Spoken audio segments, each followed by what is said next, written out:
Think of the phone in your pocket right now. Maybe you're sipping a coffee or just sitting back watching this. But let me ask you one thing. How many times have you thought about money today? The moment you woke up, while you were eating, even right now, that piece of paper in your pocket, all those numbers on a screen, it decides what you eat, where you live, who you spend time with. It even decides just how free you really are. But have you ever stopped to think, did it have to be this way? Thousands of years ago, people didn't live like this. No money, no banks, no salaries. Yet, life went on. But how? It was simple. Barter. You have wheat, I have milk. You want the milk, I want the wheat. Exchange.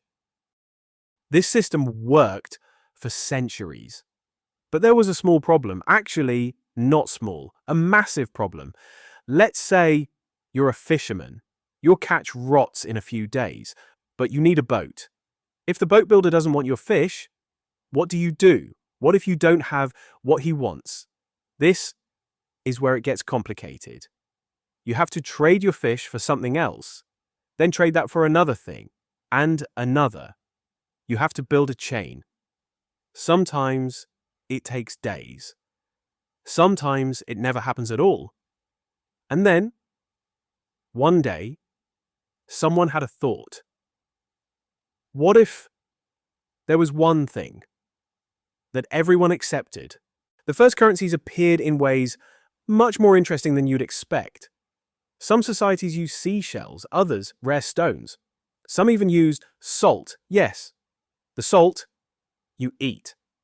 In fact, the word salary comes from the Latin for salt money. Roman soldiers were actually paid in salt. But the real turning point was the discovery of metals. Gold, silver, copper. Why these? Because they didn't spoil. They were portable. They were divisible. And most importantly, everyone agreed. They were valuable. The first coins were minted about 2,700 years ago, in Lydia, in the lands of modern-day Turkey. And from that moment, everything changed. Now, wealth had a standard, measurable, countable, storable. But here, something crucial happened. Money didn't just make trade easier. It became a tool of power. Imagine, you're a king. You need a vast army. But why would these soldiers fight for you? Money. With the invention of money, power took a new form.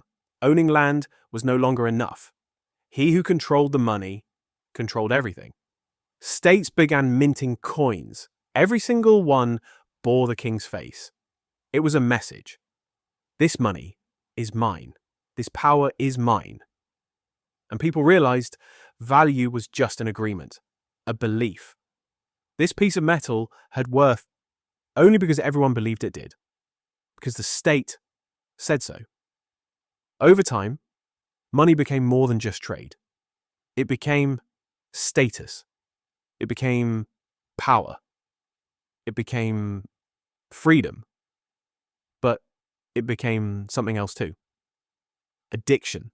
The story of money didn't end there. It got even more interesting. In the Middle Ages, bankers discovered a trick. People stored their gold in vaults, but they never withdrew it all at once. So the bankers realized they could lend some of this gold to others and charge interest. Thus, modern banking was born, and with it, the debt system. Now, let me tell you a strange fact. Most of the money circulating in the world today, physically, does not exist.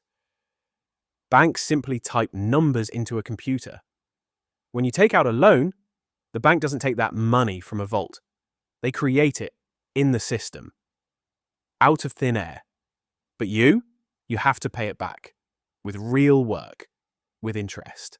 And this brings us to the modern world order, wage labor, working every month for a specific amount. Think about this. Centuries ago, people worked their own land. They produced their own food. But now most people work for someone else. Why? For money. And with that money, they pay rent, they pay bills, they buy food. So essentially, they work just to survive. Today, money isn't just a tool. It has become the goal. Ask yourself this question. How many decisions did you make today that revolved around money, the job you do, where you live, who you spend time with, your hobbies, even sometimes what you eat? And here's the strangest part. Money was invented to make you free. Yet, most people feel like slaves to it. Why? Because we forgot the difference between money and wealth.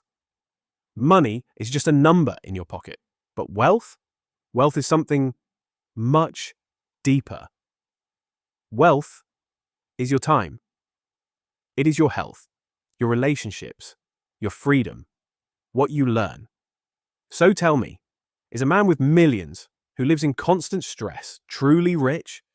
Or is it the man with little who wakes up in peace every single morning? Now, I don't want to tell you this. Money is bad. Forget about money. No, money isn't bad.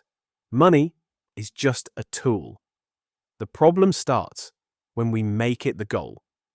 Money can give you the freedom to live the life you want. But first, you have to know what you want. Otherwise, your whole life becomes a chase, chasing more. And one day, you look back and your time is gone. Look at history. Money is one of our greatest inventions. It built civilizations. It made trade easier. But it also caused wars, inequality, exploitation. Money is neither good nor bad. It is a neutral tool. The real question is, what do you do with it? Maybe today, when you go home, ask yourself these questions.